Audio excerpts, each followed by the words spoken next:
Patrick Desas, bonjour. Oui, bonjour. Vous êtes fondateur de lafourchette.com, Oui. qui est maintenant un incontournable des soirées à l'origine peut-être parisienne, maintenant nationale voire internationale, on va en parler. Des déjeuners aussi.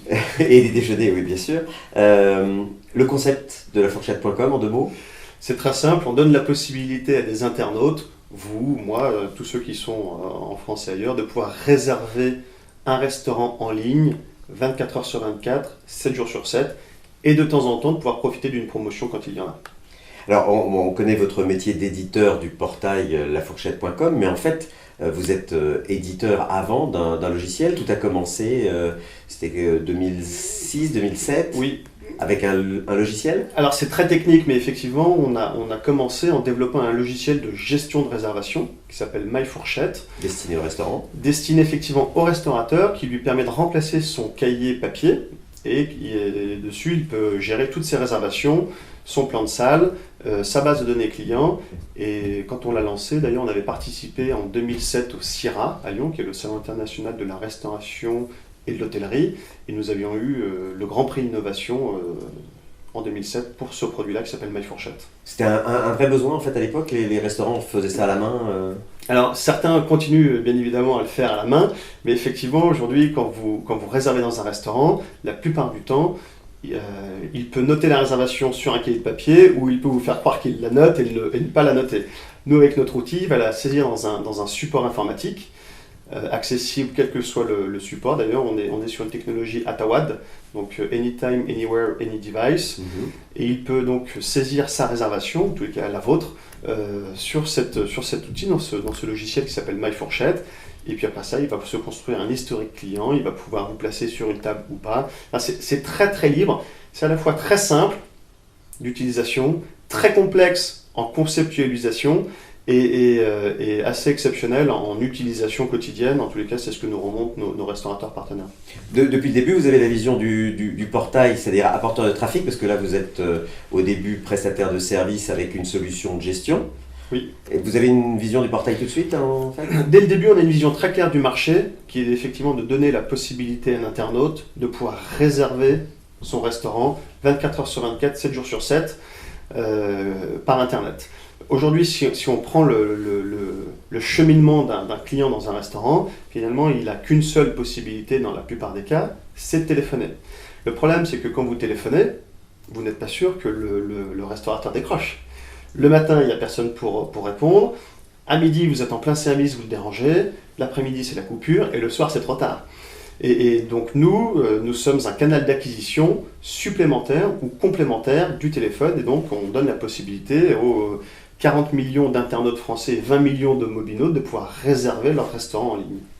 Et une des forces du modèle, c'est justement que vous gériez tout de bout en bout, puisque en fait la réservation, enfin, vous allez accueillir le client sur le portail, il va réserver, le restaurateur va pouvoir indiquer qu'il est venu ou qu'il n'est pas venu.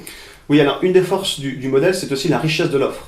Il faut savoir qu'on a à peu près en France 7000 restaurants partenaires. On a la plus grosse base de restaurants partenaires. On en a 12 000 si j'agrège nos partenaires espagnols également. Et on a des photos de qualité. On présente toujours une fiche détaillée avec beaucoup d'informations sur comment s'y rendre, l'adresse, et puis après ça les horaires d'ouverture, le type de paiement. Et puis vous avez 3 entrées, 3 plats, 3 desserts afin de donner une information précise de ce que vous allez pouvoir consommer. Et effectivement, l'internaute va pouvoir réserver en fonction de ces critères-là, et également en fonction des avis, parce que vous savez que nous sommes très à cheval sur les avis, on aura probablement l'occasion d'en reparler. Et vous réservez, et la réservation ira se mettre directement dans le logiciel le jour J à l'heure H en fonction des disponibilités du restaurateur. Bon, on va en parler tout de suite, du coup, des avis clients. C'est évidemment une fonctionnalité essentielle de votre site. Ils sont modérés a priori, a posteriori, n'importe qui peut déposer. Alors on est très à cheval sur les avis. Il faut savoir qu'il y a à peu près 1 million de vrais avis sur la fourchette. Qu'est-ce qu'on entend par vrais avis? C'est très simple. Ne peut déposer son avis sur la fourchette qu'un client qui a réservé et honoré sa réservation. Vous ne pouvez pas aller sur lafourchette.com et dire « je veux dire du mal ou du bien de ce restaurant ». En l'occurrence, vous pouvez le faire à partir du moment où vous réservez et vous honorez votre réservation. Si jamais vous y allez, enfin en tout cas si jamais vous réservez et que vous annulez, vous ne pourrez pas déposer votre avis. Si vous y allez et que vous faites un no-show, vous savez que c'est quand on réserve et qu'on ne dit pas qu'on ne vient pas justement, donc si le restaurateur vous déclare en no-show, votre avis ou votre note que vous auriez pu mettre dans ce genre de cas, bien évidemment, sera enlevée. Et oui, nous modérons les avis avant de les publier. D'accord. Et quel est votre sentiment à propos justement des tentatives d'encadrement de ces avis aujourd'hui ? Je pense que ça nous profite, en tous les cas, on participe à l'établissement de la norme AFNOR. Est-ce que on essaye d'apporter notre vision des choses, puisque nous sommes assez rigoureux là-dessus, puisqu'on peut prouver toute la chaîne de valeur, en tous les cas, toute la chaîne de consommation. Oui, c'est très intéressant. C'est un enjeu important pour les restaurateurs, d'ailleurs pour tous les marchands, parce que je crois que tout le monde a envie qu'on dise du bien de soi, et tout le monde a envie de bien faire son travail, donc il y aura, oui, je pense que les résultats seront intéressants, et bien évidemment, ils pourront évoluer avec le temps. Une des forces de lafourchette.com aussi, c'est son animation que je vais qualifier de commerciale, beaucoup d'entrées quand même par des promos. Est-ce que c'est effectivement un vecteur aujourd'hui important ? Alors, ce qu'il faut bien comprendre, c'est que la promotion est un des vecteurs de la fourchette. Est-ce que c'est un vecteur important ? Oui. Est-ce que c'est le principal ? Non. Il faut se mettre plutôt à la place du restaurateur et de l'internaute. Aujourd'hui, si vous êtes restaurateur et que vous voulez faire venir des clients, il y a finalement assez peu de business model qui existent.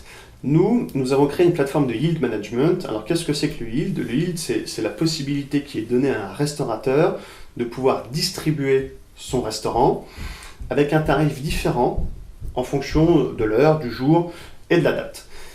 Si je prends un exemple tout bête, le happy hour que vous trouvez dans beaucoup de restaurants, finalement c'est du yield. Chaque client qui vient à ce moment-là peut avoir effectivement une offre préférentielle. Nous, on a développé une plateforme de yield qui donne la possibilité à un restaurateur, justement, c'est comme les poupées russes, il va mettre une partie de son stock avec une promotion et l'internaute va pouvoir réserver dans ce restaurant avec cette promotion. C'est aussi simple que cela. Est-ce que c'est intéressant ? Oui.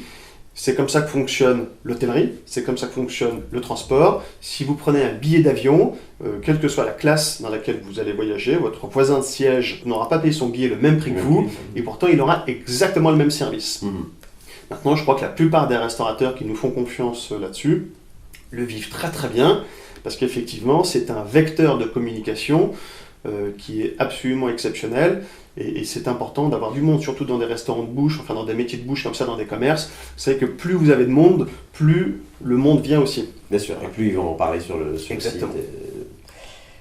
La part du mobile, c'est quand même un élément important, ne serait-ce que dans l'usage, justement, puisqu'on va pouvoir se réserver n'importe quand, n'importe où, vous le disiez tout à l'heure. Ça représente quelle part aujourd'hui du trafic, des réservations ?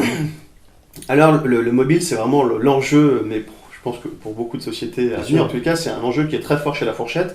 Je crois qu'on était à 11% de part de marché, enfin pour La Fourchette l'an dernier en mobile, on doit être à 29% au moment où je vous parle. On a développé une application sur toutes les plateformes, donc sur iOS, sur Android, sur Windows Phone. On doit avoir à peu près 1,5 million de téléchargements de cette application. Et on a reçu le prix de l'application mobile 2012. Et on a également développé un site mobile qui donne la possibilité à ceux qui n'ont pas encore téléchargé l'appli, ou alors qui sont sur des plateformes sur lesquelles il n'y a pas d'appli, de pouvoir quand même naviguer avec un mobile. Pourquoi est-ce que c'est très important pour La Fourchette ? C'est très simple. On sait que la réservation de restaurant, c'est à la fois social et local. Et l'avantage de notre application, c'est qu'elle vous permet de vous géolocaliser. Et donc très vite, nous allons vous proposer des restaurants qui sont réservables à côté de chez vous ou à l'endroit où vous êtes. Et avec le push, c'est ce qu'on appelle le one-click booking, vous allez effectivement pouvoir réserver votre restaurant. Et c'est vrai que 1,5 million de téléchargements pour une application quand on n'est pas un jeu, ou quand on n'est pas un média de télévisuel, c'est une très très belle performance. Oui, c'est très significatif. Mais c'est vrai que c'est très lié à un usage, enfin l'usage est particulièrement pertinent. C'est logique. Alors vous avez cité tout à l'heure rapidement l'Espagne. Oui. Les développements de lafourchette.com, c'est avant tout l'international ? Alors, dès le départ, nous sommes une société franco-espagnole, puisque nous avions développé La Fourchette en France sous le nom de lafourchette.com et en Espagne sous le nom de eltenedor.es. puisque nous sommes très local, donc c'est sûr que si on s'était appelé La Fourchette en Espagne, je pense que nous n'aurions pas eu le même succès que nous connaissons aujourd'hui, puisque nous avons à peu près 60% de part de marché et nous sommes très largement leaders. Nous avons développé La Fourchette en Suisse, donc là c'était très simple, ça s'appelle lafourchette.ch, puisque nous sommes à Genève et Lausanne. Et oui, nous regardons d'autres pays, et quand on parle de pays chez La Fourchette, on parle plutôt de zones urbaines, donc ça pourrait très bien être Londres, Milan, Turin, Bruxelles, Tokyo, Séoul. Il faut savoir que La Fourchette est un modèle qui s'exporte très bien. Nous avons déjà aujourd'hui des clients, des partenaires restaurateurs un peu partout dans le monde, que ce soit en Argentine, que ce soit à Dubaï, que ce soit à Londres, que ce soit en Pologne. Ce sont des partenaires qui utilisent notre technologie MyFourchette. Maintenant, la question, l'étape d'après, c'est est-ce qu'on va aller créer un portail lafourchette.com ou Digable ou un autre nom, en tous les cas un nom local. Oui, c'est à l'étude et il faut simplement qu'on choisisse et qu'on se structure, qu'on finalise la structuration de la société pour pouvoir y aller. Le développement étant quand même lié à la capacité de déployer le logiciel. Exactement. Alors c'est ça qui est absolument passionnant, c'est que à chaque fois c'est un peu scisif. On recommence la prospection et l'évangélisation dès le départ, dans une nouvelle zone, puisqu'il faut qu'on parte à la conquête de nouveaux partenaires restaurateurs. Et une fois qu'on a un socle solide, on peut effectivement lancer le portail. Et donc, pour terminer, vous n'avez pas envisagé de décliner le modèle sur d'autres marchés? Parce qu'on peut imaginer sur le service, sur l'hôtellerie évidemment. Alors, sur l'hôtellerie, il y a déjà beaucoup d'acteurs présents. On pourrait très bien le décliner sur la réservation de docteurs, bien que je pense que ce soit assez encadré. On pourrait le faire pour les coiffeurs. Pour le coup, je suis moins concerné. Il y a beaucoup d'activités finalement où on sait qu'on pourrait réserver en ligne. Avant d'y aller, je crois que la première étape de La Fourchette, c'est de se concentrer sur son marché, qui est le marché de la restauration. Il faut savoir que c'est quand même un marché qui pèse 40 milliards d'euros en France. On serait ravis de n'en prendre que 10%, en tous les cas ce serait déjà pas mal, et on est bien parti pour ça. Très bien, Patrick d'Alsace, merci pour l'interview. Merci beaucoup. À bientôt. Au revoir.